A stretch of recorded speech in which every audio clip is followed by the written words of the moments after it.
Hello,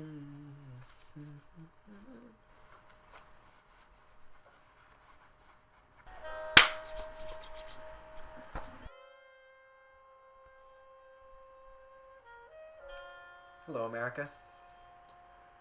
I come to you today listening to some beautiful John Coltrane music and carrying my snowball mic a la the oud because I broke off the stand. So I'm just going to sort of hold it here in my hand while I discuss gentlemanly issues with you today. Issues of the world. All sorts of issues. Actually, today we are going to talk about a very controversial subject in American culture. And that is the subject of firearms and weapons. And the place that they have within American society. And so I'm going to talk about a couple of things that are not frequently discussed within this debate. And then also talk about some unintended consequences from either direction of legislation. So, let's begin, shall we? I'm just going to pull up Evernote here, which is my text management service that I use for sharing documents. It's a very great service. I highly recommend it. I'm being very gentlemanly right now. I could be swearing up a storm, but I won't. Just for you, America. Okay. Let's tone it down a little bit here. We're talking about unintended consequences surrounding the gun legislation debate. Now, one of the biggest ones that stood out to me, I'm not going to discuss, just as a precursor, I'm not going to discuss any of the major arguments on either side, just because anything that I would say has already been most likely documented somewhere else. That opinion has been voiced by someone else. And so you'll have already heard that argument. So I'm going to present a couple things that I haven't heard very often, just one or two things. Food for thought. The first one is the concept of mentally ill. And I don't think in my life I've ever said the sentence mentally ill and then had a jazz saxophone come in to back me up. So this is kind of a unique experience. I wonder, I can't actually see. This is I'm clearly holding this in the frame. Snowball. It's another great product, except it doesn't work as well when you step on it. Pro tip. So, the definition of mentally ill.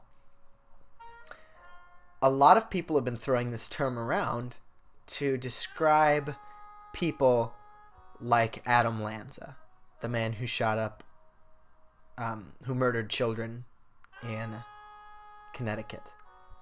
Now, in our minds, there's sort of the unspoken sentiment that, yes, this is what we mean by mentally ill, like mentally unstable. Is it someone who would do that type of thing? But the problem with that legislation is that mentally ill is a very, very vague term. And now I know a lot of people, particularly on the right, have been expressing a fear that their Second Amendment rights are being taken away. And many are quick to reassure them by saying, no, I never advocated for... Sorry, the music is getting a little jumpy here.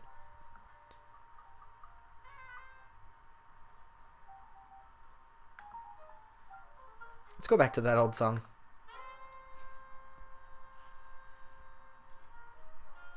Okay. Saying that... Sorry, where were we? Just had to change it back over. I'll put that on loop. Put that bad boy so that it loops. Can't do that, apparently. Okay.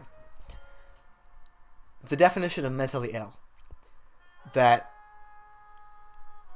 in common dialogue, this refers to people who are homicidal maniacs. But in legal terminology, that's an extremely vague statement, saying mentally ill. I mean, plenty of philosophers could easily come out and say that we're all mentally ill in some way or another. And they're probably right. So those people on the right, the more conservative folks in America, who are concerned about their Second Amendment rights being taken away, the voices of reassurance say, "Well, I don't want to take away your Second Amendment rights. That's not what I want. I just want people to be safer." But the problem is that there are, and one specific one comes to mind, but there are legislators in Washington who want to actually do, from their statements, they would say, if I could take away guns from Americans, I would do that. And the person I'm speaking of is Dianne Feinstein. Now, the problem that I have with this legislation is that one of the main problem I have with this legislation is that the phrasing is so poorly done.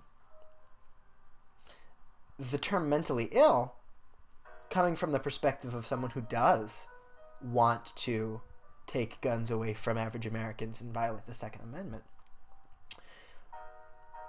you can use mentally ill for anything. Let's say that someone is on ADD medication, or someone has Asperger's and is taking medication for that. Any number of treatable medical or mental conditions can easily be branded as mentally ill. And at that point, someone who wants to take a gun away from that person can say, well, look, he's mentally ill. He shouldn't have guns. And so then the government can come, and that gives them legal grounds to confiscate that person's guns, because based on the legislature that was put through, without people really thinking about the language, have deemed that person to be mentally ill. And so, in an attempt to protect people from senseless acts of violence, with this legislation, if it goes through, and with the executive orders that the president has passed, we're painting this legal picture of anyone with any kind of medical condition as being mentally deranged, and establishing the grounds to take away their rights. Now, that doesn't feel right to me, and I don't think it feels right to anyone watching this either. And it sets the grounds for my next point, which is that the legal system has been dismantled with this. And what I'm specifically referring to, I'll have to Google it here really briefly. The Hippocratic Oath. That is the term I'm looking for. That the Hippocratic Oath that says that you are innocent until proven guilty has now been done away with in the effort of prevention. Now, because originally when you had a criminal,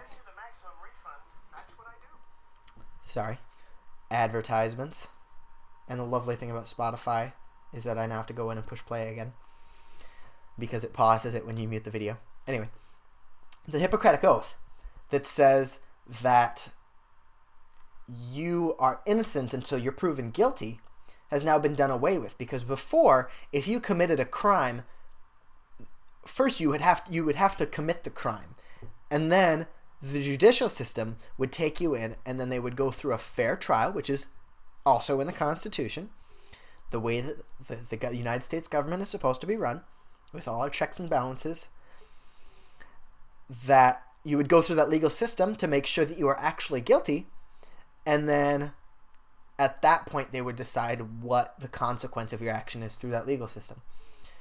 But because these types of acts of violence now, these different murderers have been committing suicide at the end of their killing sprees, which leaves people with a sense that justice was not done.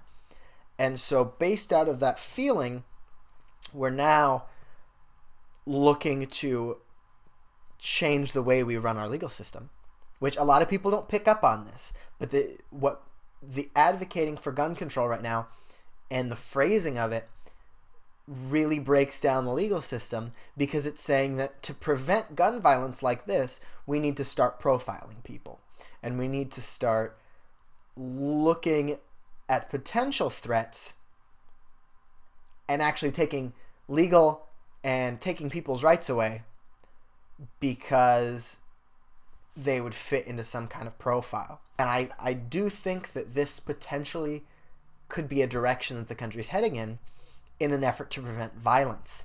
And that's using the heavily medicated state of the populace, because 2 out of 3 people that I know are taking some kind of medication. And that makes it really, really easy to say, well, there's something wrong with you. And no, there's nothing wrong with people. They're just taking medication to live better lives.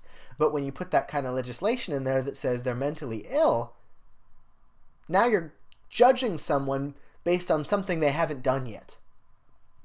And if it does come to pass that Dianne Feinstein's desires are realized, and we start taking guns away from citizens because they're deemed too dangerous and somebody might snap, now people are guilty until proven innocent. Now, where's the justice in that? So those are the 2 thoughts that I want to leave you guys with. Turn our jazz music back on. But yeah, so for people who thought that this was straightforward, of course it's not. Nothing's ever straightforward. But it's beneficial, and it gives us a richer worldview when we look a little deeper and just see what some of the language within different bills that are passed mean, and the ways that people can sort of change words and insert them in different ways to change what they want to say. So, food for thought. I hope you guys enjoyed this video.